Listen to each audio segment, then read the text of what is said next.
Hello, my name is Matty Brazil, and this is my passion. I work on cars, rebuild them, and resell them.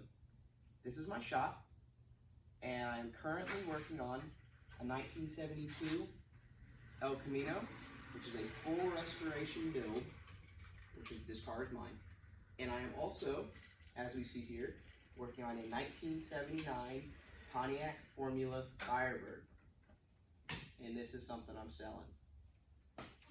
All right, are you ready to get to the build? See everything that I've done on it? Come with me. So, today our presentation will be going in chronological order from things I have fixed. So, first thing, coming off of the trailer when I bought it, this is originally from Athens, Tennessee. The first thing we noticed was underneath here, a gas line was leaking from rust and it just being old, so 79, right? Been through a lot of things. So, first thing we did was we cut out the gas line, put in a new pipe, and fixed the leak. That was the first day. Took 30 minutes. No more leaky gas. Alright, let's go to the inside. So, next, a little cosmetic detail here. Oh, this used to be hanging all the way down here. I took it and I put it back up, which actually in turn allowed us to have a better interior here. Right.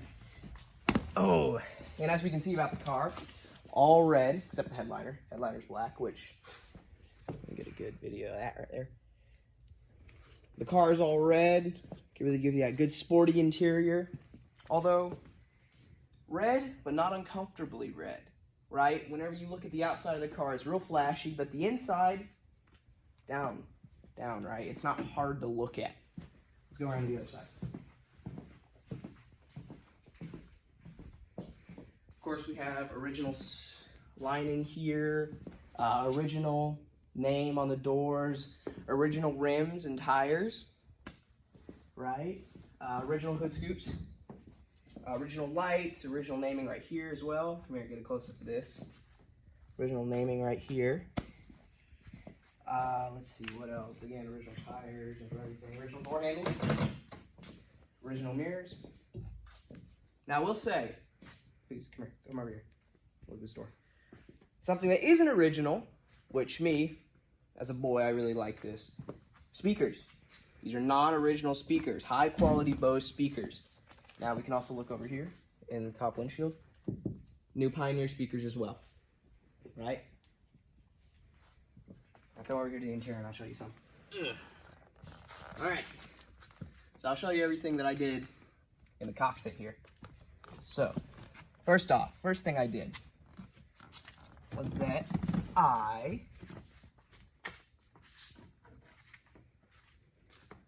thank you. So, start over. First thing I did was I fixed the windshield wipers right here. Originally, they did not work, but now, I turn the ignition on. They have all their settings, low, high, right? You can see the speed change. So I fixed that original switch. The lights work, low beams. Sorry, those are high beams. These are low. Sorry, high beams, low beams. And off. And you also have your running lights if you only pull them slightly out. Now let me see what else. Horn. The horn initially did not work, so I had to move it down here. Works great. Let's see what else. So this car, when I bought it originally, came with a manual choke, right? Something to adjust the air fuel ratio, something to adjust the air in the air fuel ratio, right? So originally, this car was created for drag racing, right? You can see it. It looks like a sporty car. It looks like it'd go fast, and it does. It goes really fast. So they added this manual choke to get every ounce of power out of it. So what else? Oh, these gauges came with the car. It is a water temperature gauge, which works great. Oil pressure gauge, which works great. And vacuum gauge, which works, again, great. You have your gear shifter here. Works excellent. So let's see, what else? Your fuel, I'm fairly certain works, and I'm also sure that your voltmeter does here. It also works. Okay, that is the interior. Oh, and this is your starter button right here. It does not have a key starter because a lot of these old cars, a lot of the connection points on them go bad after a little while, so you don't get to start it like that. But you have the starter here. We'll come back and start it later. Now then, let us go to the piece day, which is the engine.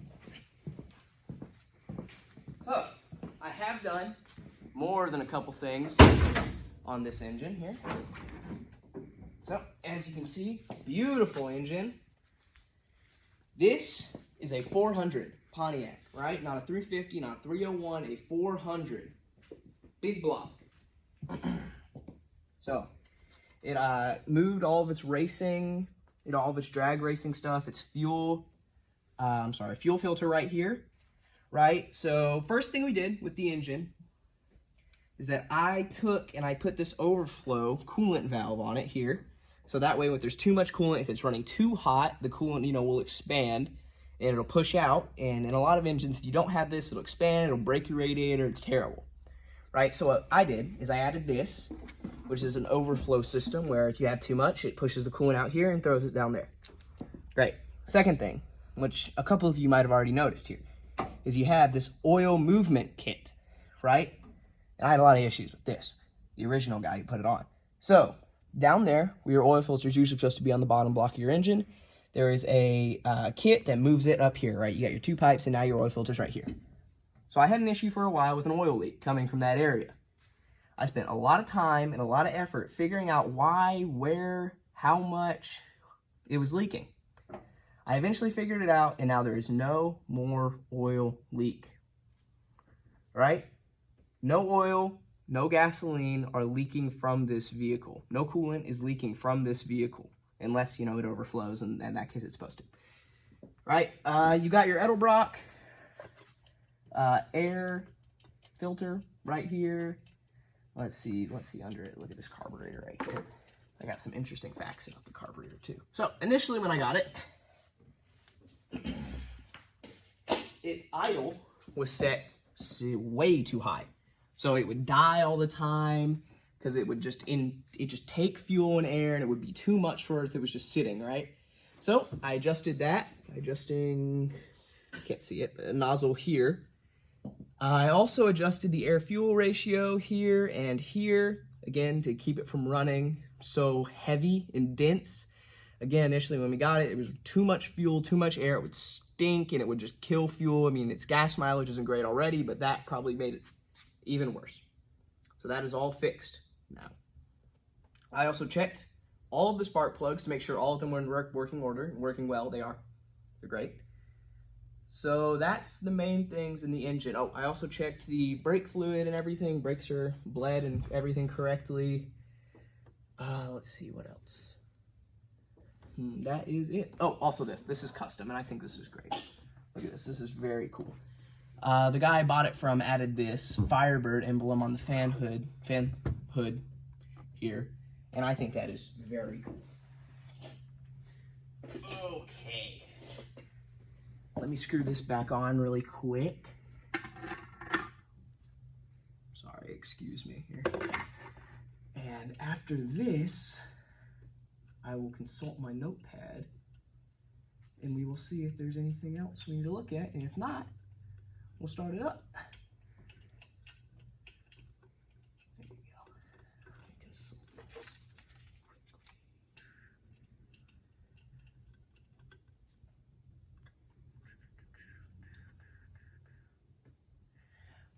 Okay.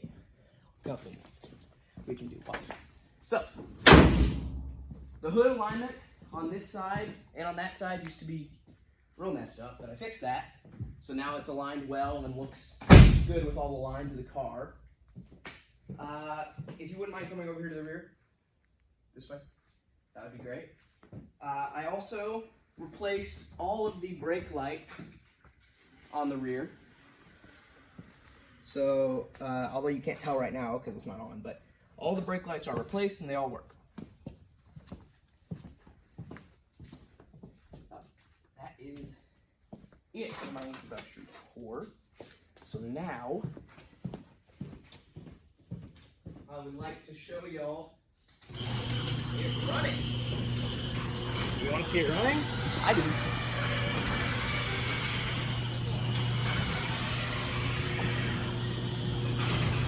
So, man, I'll try to start. Key. I should probably explain. This is for the trunk. Round is for the trunk. Square is for the ignition. They used to do that all the time in old cars. 2 different keys. Trunk key is also locks. The locks work as well. So, push that in there. Turn it. Start the ignition. All right, give it some gas. See it start up.